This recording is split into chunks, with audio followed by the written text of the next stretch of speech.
Hear the seeds faintly snapping in the oven. It's a beautiful sacrament in the morning. Hello, welcome. Welcome from Vancouver. British Columbia, Canada.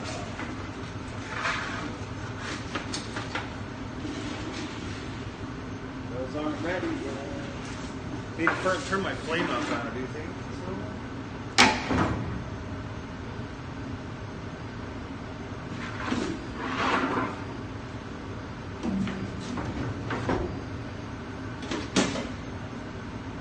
Sorry, I missed that.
Welcome to the stream. Thank you for watching. My name's Steven. I'm making bagels.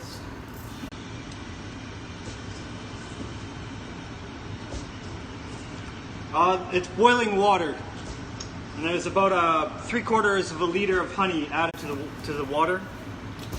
And honey's added it adds a little bit of flavor, helps the seeds stick to the bagel.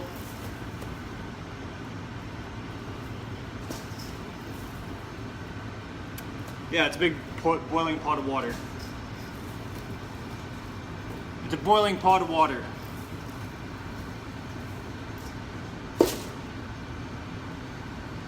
We boil our bagels first here, and then we bake them on mahogany boards in a gas fire oven.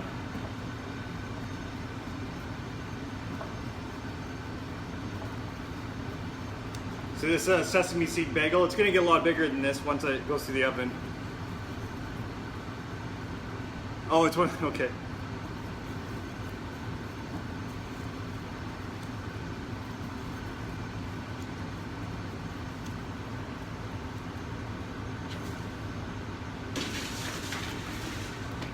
I've seen those repeat live. I didn't realize it was a bot that was doing that. I thought it was just some weirdo repeating another person's question. What's wrong with you?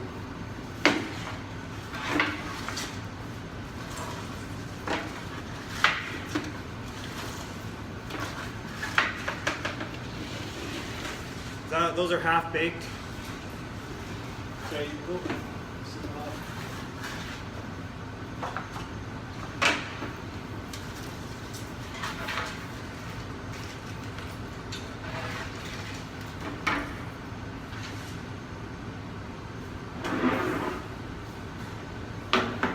Yeah, that doesn't make any sense to me either.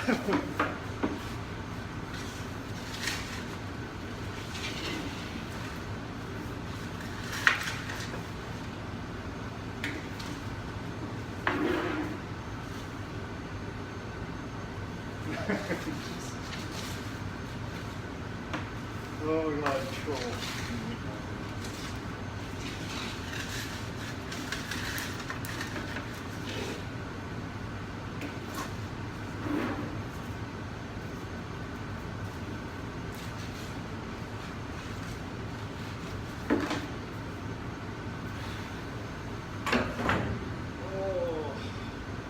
I think I have some tendonitis. I need to take a couple days off. Rest my arms.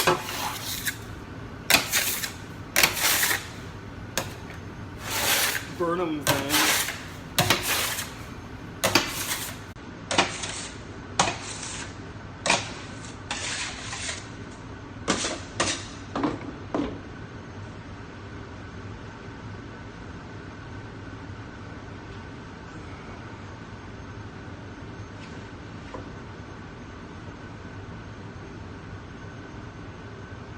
I was in my, I think I was in my last year of university, and I really needed a job. And a friend was working at a bakery, and he got me the job there, and I started baking there. And I quite liked it. I liked the hours, I liked the shifts, I liked the work. But then I moved to Edmonton, and I stopped baking for a while.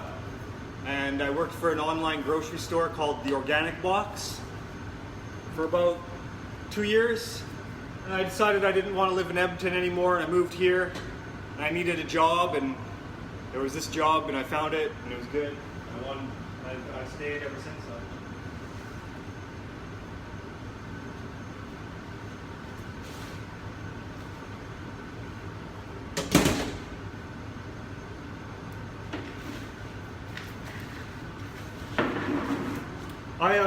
I have a university degree, and I do plan to go back to school eventually. I'd like to be a teacher, but for now I'm very satisfied with what I'm doing, paying off some debt, saving up some money. I really haven't found much of a difference. I moved here about 5 years ago, and the places in Edmonton, I found like all the places I lived in Edmonton were just dumps. I was paying about the same amount of rent in Edmonton as I was here. But I was living in Edmonton when it was I guess that would have been right after the recession. So I guess it wasn't booming. But I don't know. I haven't found much of a difference for living costs. It might have changed perhaps since I moved here a little bit, but it's not a huge difference. There's lots of jobs here too, so I don't think Canada, like, it's expensive to buy a house here, but it's not any more expensive to rent here than anywhere else in Canada. Maybe a little bit. It's hard to find a place to live, but once you find a place here to live, it's pretty much the same as anywhere else.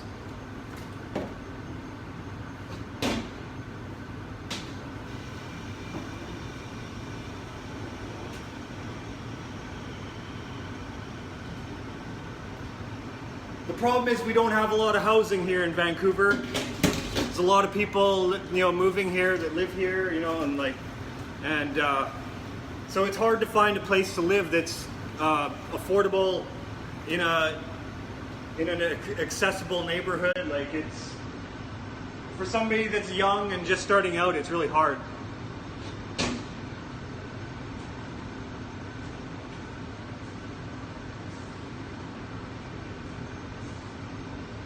When I first moved here, I was living in the back of my car, so I mean, at least I had that.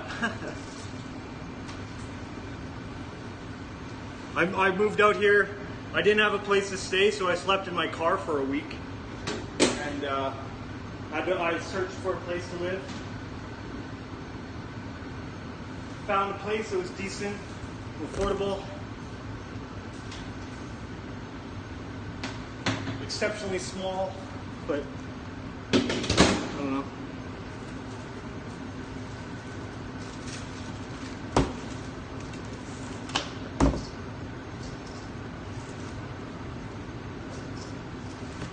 I can't imagine how hard it would be for a single mother or a working class family to get established here. It'd be really hard. Yeah. You got to do what you got to do sometimes, right?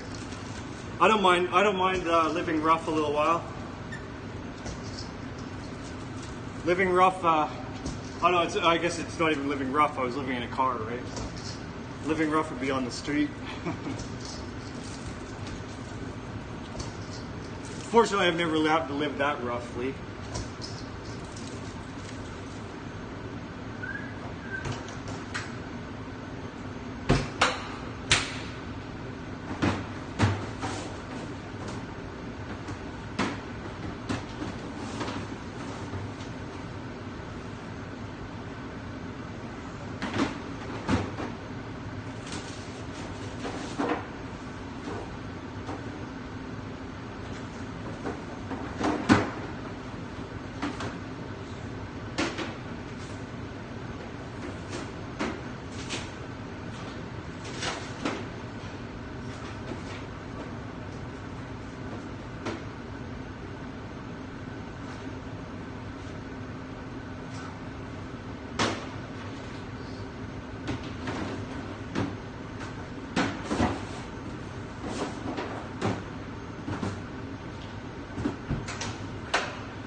short 3 bagels.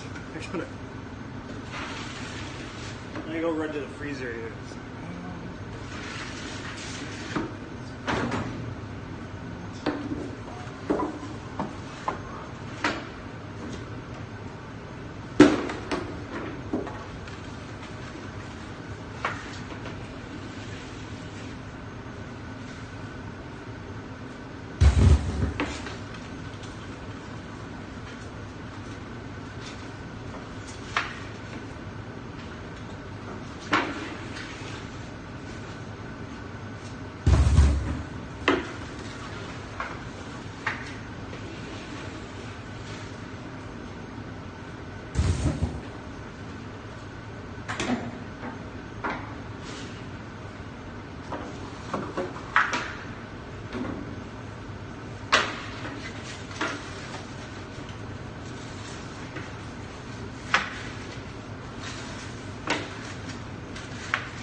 Sorry, I missed that.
Hiya.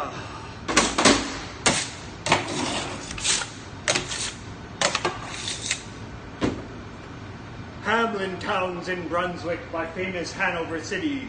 The river Weser deep and wide washes its wall on the southern side. A pleasanter spot you've never spied. But when begins my ditty, almost 500 years ago, to see the townsfolk suffer so from vermin was a pity. Rats, they fought the dogs and killed the cats and bit the babies in the cradles and ate the cheeses from the vats and licked the soup from the cook's own ladles, split open the kegs with salted sprats, nested the men's Sunday hats, and even spoiled the women's chats by drowning out their speaking, or shrieking and squeaking in 50 different sharps and flats. At last the people in a body to the town hall came flocking. 'Tis clear-eyed day, our mayor is a naughty. And as for our corporation, shocking to think we buy gowns lined with ermine, for dolts who can't or won't determine what's best to rid us of our vermin. You hope because you're old and obese to find in the furry civic robes ease. Rouse up, sirs, give your brains a racking, find the remedy we are lacking, or sure as fate will send you packing. At this the mayor and corporation quaked to mighty consternation.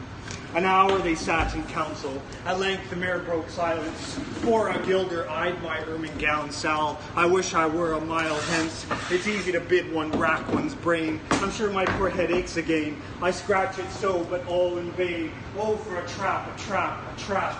Just he said this what she had. At the chamber door but a gentle tap. Bless us, cried the mayor, what's that? With the corporation as he sat, looking little through wondrous fact, nor brighter were his eyes, nor moister than a too long opened oyster, save what at noon is paunched or mutinous, or a plate of turtle green and glutinous. Only a scraping of shoes on a mat, anything like the sound of a rat makes my heart go pit-a-pat.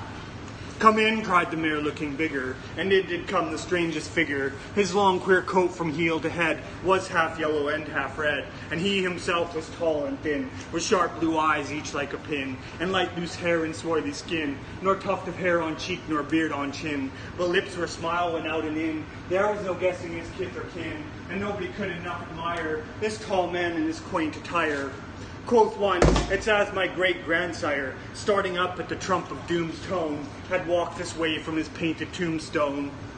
He advanced towards the council table, and please, your honor, said he, I am able, by means of secret charm to draw, all the creatures living beneath the sun, they crawl or swim or fly or run, after me so as ye never saw. And as for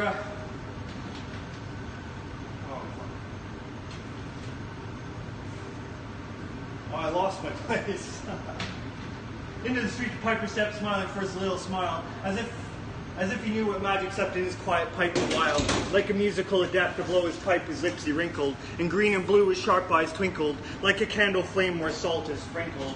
And ere 3 shrill notes the pipe uttered, he heard as if an army muttered, and muttering grew to a grumbling, and grumbling grew to a mighty rumbling, and out of the house came the rats tumbling, great rats, small rats, bean rats, brawny rats, brown rats, black rats, gray rats, tawny rats, grave old potters, gay young Christians, fathers, mothers, uncles, cousins, cocking tails and pricking whiskers, families by tens and dozens, brothers, sisters, husbands, wives, followed the piper for their lives. From street to street he piped advancing, and step for step they followed dancing, until they came to the river Weser, wherein all plunged and perished, save one who stout as Julius Caesar, swam across and lived to carry, as he the manuscript he cherished, to land home his commentary, which was, at first shrill notes of the pipe, I heard a sound as of scraping tripe, and putting apples wondrous ripe, into the cider presses gripe, and moving away of pickle tub boards, and leaving a jar of conserve cupboards, and drawing the corks of Trino flasks, and breaking hoops of butter casks, and it seemed as if a voice, sweeter far than by harper by Solary's breed,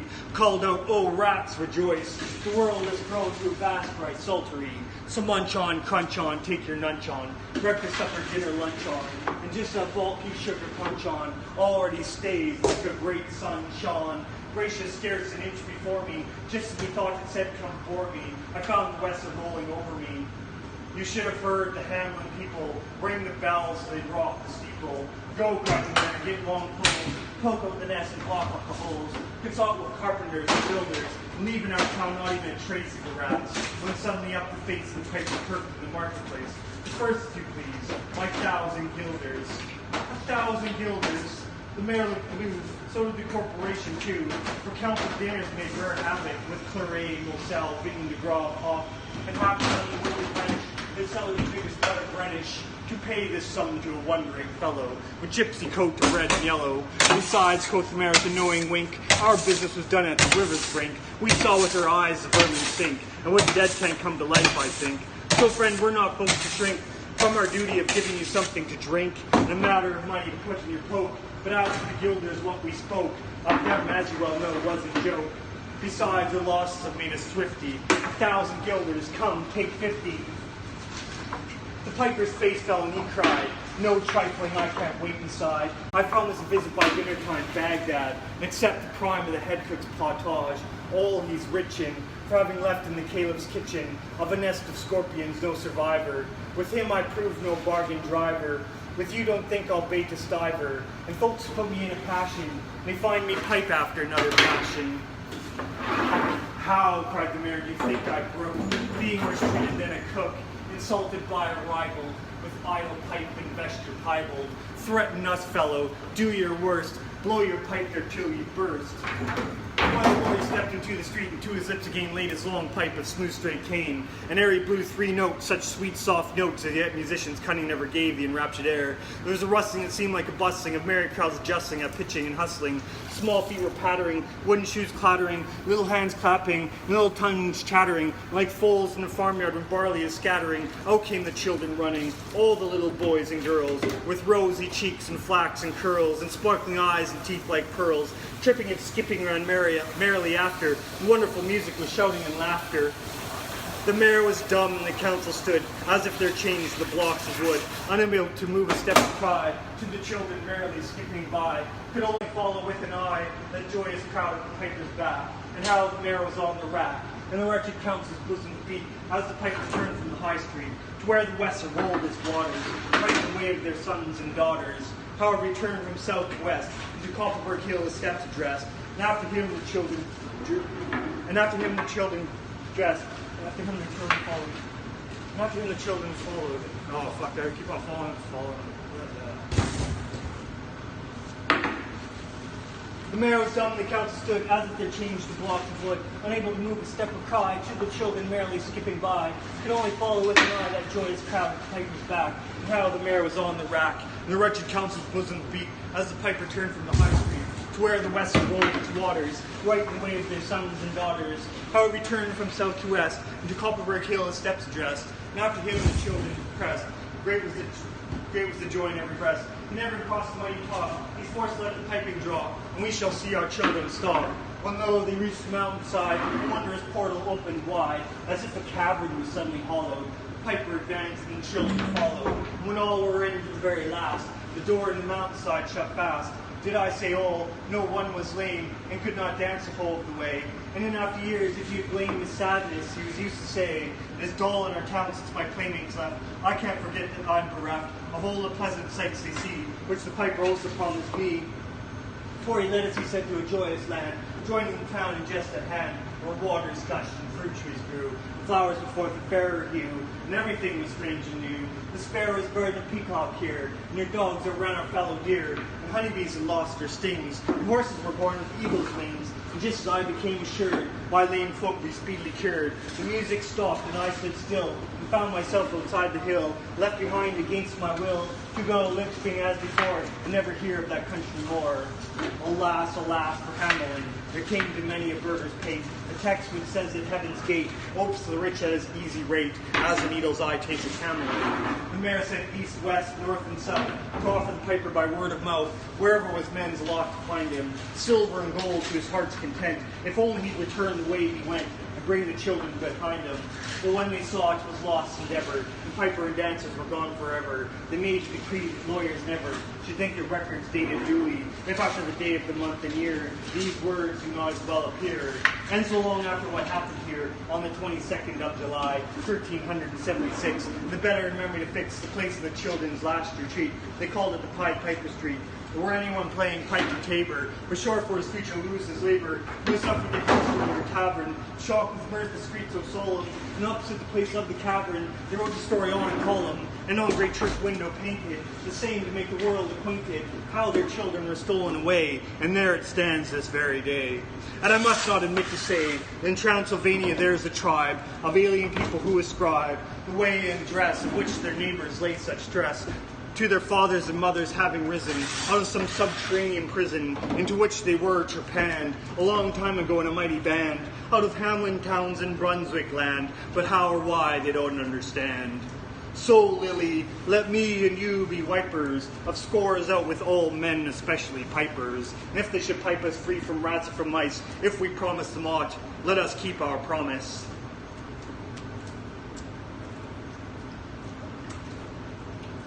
The Pied Piper of Hamelin.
quite done.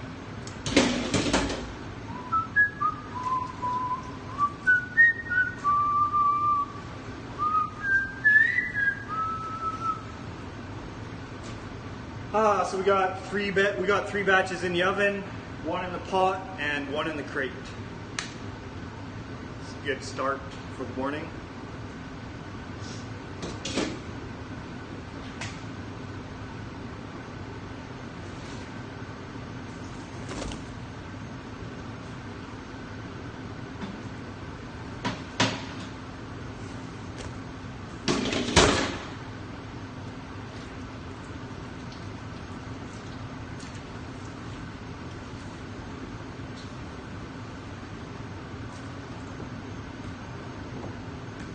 For our next batch here.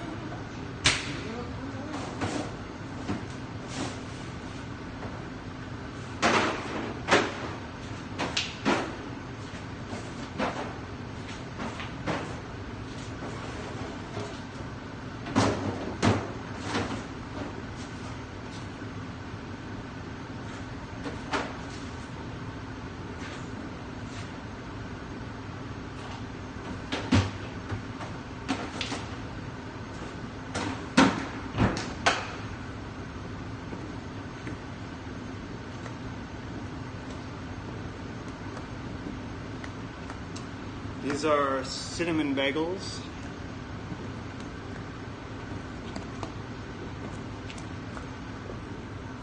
Cinnamon bagels. Aww.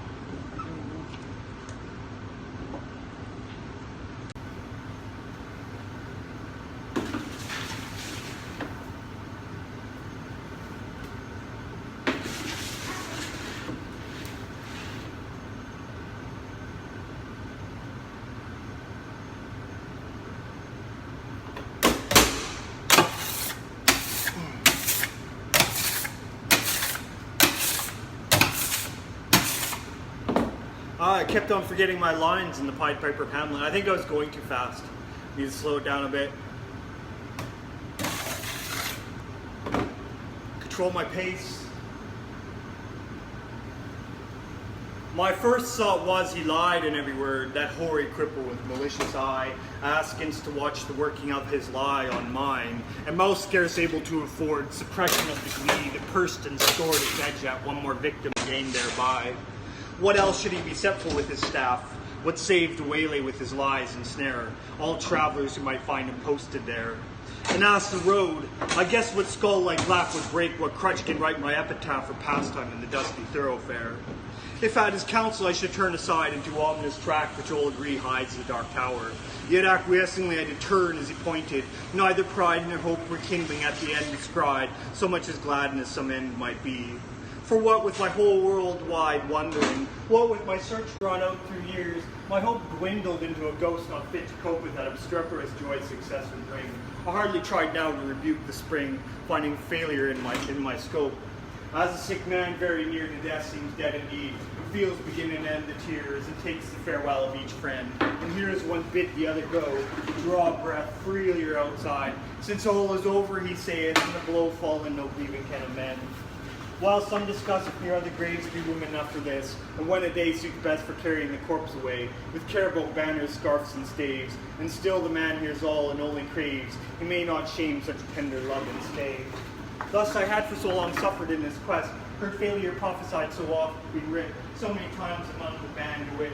The knights in two dark towers search address their steps, that just to fail as they seem best, and all doubt was now should I be fit. So quiet as despair I turned from him, that hateful cripple out of his highway into the path he pointed. All the day had been a dreary one at best, and dim was settling into his clothes, yet shot one grim red near to see the plain catch it astray. For mark, no sooner was I fairly found, pledged the plain after a pace or two, then pausing throw backward a last view, over the safe road 'twas gone, great plain all round, nothing but plain to the horizon's bound. I must go on, naught else remained to do. So on I went. I think I never saw such starved ignoble nature. Nothing throve, for flowers as well expect a cedar grove, but chortle and spurge, according to their law, might propagate their kind with none to awe. You'd think a burr had been a treasure trove. No penury inertness in grimace. In some strange sort were the land's portion. See or close your eyes, said nature peevishly. And nothing skills. I can't help my case. 'Tis last judgment fire must clear this place. Calcine its clods and set my prisoners free. If there pushed any ragged thistle stalk above its mates, its head was chalked. The vents were jealous else. What made the holes and rents in the dog's harsh for his sleeve? Bruised into block, all hope of greenness. 'Tis a brute must walk, passion their life over roots and tents. As for the grass, it grew as scarce as hair in leprosy. Thin, dry blades pricked the mud, which underneath bleeded out with blood. One stiff, blind horse, as every bone astare, stood stupefied however he came there, thrust out past service from the devil's stud. Alive, he might be dead for aught I know, with red gaunt and calloused neck astrain, and shut eyes beneath the rusty maid. Seldom once such grotesqueness with such woe. I never saw a brute I hated so. He must have been wicked and deserved such pain. I shut my eyes and turned them on my heart. As a man calls for wine before he fights, I asked one draft of earlier, happier sights. Ere fitly I could hope to play the part. Think first, fight afterwards, a soldier's art. One taste of old times sets all to rights. Not it. I fancied Cuthbert's reddening face beneath its garniture of curly gold. Dear fellow, till I almost felt it fold. An arm in mine to fix me to that place. That way to use, alas, one night's disgrace. Oh, at my heart's new fire and left it cold. Giles, then, the soul of honor, there he stands. Frank as 10 years ago, united first. An honest man should dare, he said he durst. Good, but the scene shifts. Fall, what hangman's hand pinned to his breast the parchment. His own hand reads it. Poor traitor spit upon a curse. Better this present than a past like that. Back, therefore, to my darkening path. No sound, no sight as far as the eye can strain. Will the night send a howler or a bat ass? When something on the dismal flat came to arrest my thoughts and change their train. A similar river crossed my path, as unexpected as a serpent came. No tides congenial to the glooms. This as it frothed by might have been a bath, the fiend's glowing hoof, to see the wrath of its black eddies be spat with flakes and spoons. So petty yet so spiteful, all along low scrubby alders peeled over it. Drenched willows flung them headlong in a fit of rout despair. The suicidal throng, the river which had done them all the wrong, whatever that was, rolled by, deterred no whit. Which while I forded, good saints, how I feared to set my foot upon a dead man's cheek. Each step or field a spear I thrust to seek, for it follows tangle in his terror beard. It may have been a water rat I speared, but ugh, it sounded like a baby's shriek. Glad was I to reach other bank, now for a better country. Vain presage, who are the strugglers? What war do they wage? Whose savage trample could thus pad the dank soil to a plash? Toads in a poisoned tank, and wild cats in a red-hot cage. The fight must so have seemed in that foul cirque. What penned them there with all the plain to choose? No footsteps leading to that horrid muse. None out of it. Mad brew it set to work their brains, no doubt, like galley slaves the Turk pits for his pastime Christians against Jews.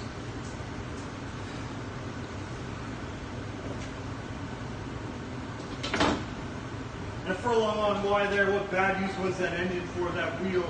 Or break not wheel, that harrow fit to reel men's bodies out like silk, with all the air of prophet's tool, on earth left unaware, brought to sharpen its rusty keeping steel. Then came some stub ground, once a wood, next a marsh it would seem, now mere earth, desperate and done with, so the fool finds mirth, makes a thing and mars it, till his mood changes, and off he goes, within a rude bog, clay and marsh, sand and stark black earth, now black now blotches rankling color gay and grim, now patches where some leanness of the soil is broken to moss. I lost my place. Now blotches rankling color gay and grim, now patches where some leanness of the soils, broken to moss or substances like boils. Then came a palsied oak, a cleft in him, a distorted mouth that splits its rim, gaping at death and dies while it coils. As far as ever from the end, not in the distance but even not, point my footsteps further at the thought. Great black bird, Apollyon's bosom's friend, sailed past the reader's wide winged dragon pen, that brushed my path and chance and guide I sought. From looking up aware I somehow grew, seeing a dim place all round the mountain with such names that graced near heights and deeps, now stolen view. How thus they surprised me solving you, how to get from there was no clearer case. Yet how do I seem to recognize the trick of mischief happened to me, God knows when, in a bad dream perhaps, here ended then, progress this way, when in the very nick of giving up one more time came a click, as when the trap shuts, you're in the den. Burningly it came upon me all at once. This was the place. Those two hills to the right crouched like two bulls locked horn in fight, while to the left a tall scalp mountain, Dunce daughter to dozing at the very nunts, after a lifetime of training for the sight. What in the midst lay but the tower itself, the tall scalp mountain, the round squat turret, blind as a fool's heart, built of brown stone without a counterpart in the whole world. The tempest mocking elf points to the shipman thus, the unseen shelf he strikes on only when timbers start. Not see, because of night perhaps, why day came back for that. Behind it left the dying sunset, kindled through a cleft. The hills like two giants in the hunting lay, chin upon hand to see the game at bay. Now stabbed in the creature to the heft. Not here, when noise was everywhere told, increasing like a bell, names in my ears, of lost adventurers, my peers, how such was strong and such was bold, and such was fortunate, each of old, lost, what moment now the woe of years. There they stood, ranged along the hillside met, to view the last of me, for one more a living frame, for one more picture in a sheet of flame. I saw them and knew them all, and yet, dauntless, a slughorn to my lips I set and blew, child rolling to a dark tower came. Oh, I messed that one up too.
So I have 4 batches in the oven now, 1 in the pot, and I have 3 in the crate now.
Nice quiet moment here. You and I are sharing together. Thanks for sharing this moment with me.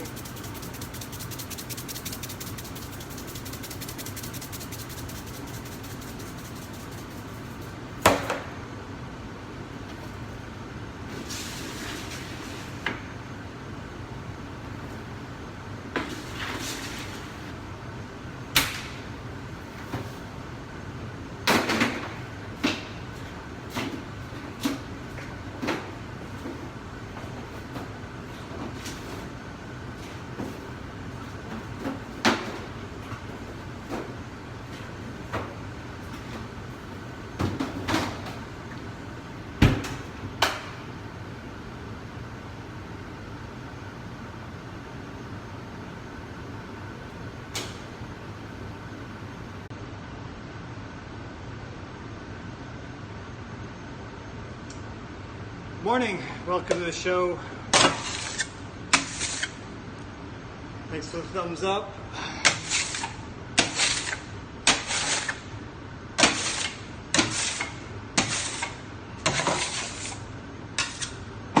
A thumbs up to you, my good sir.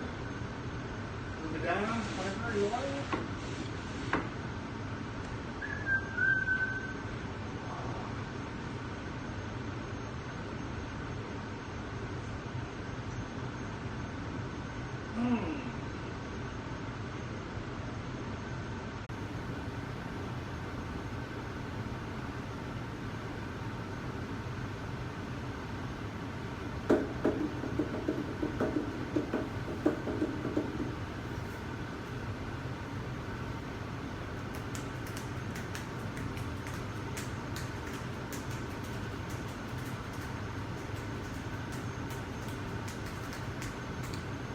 Well, I think that's all for this morning. I think my coworkers are coming in early to bag some bagels up, so I'm gonna shut it down now.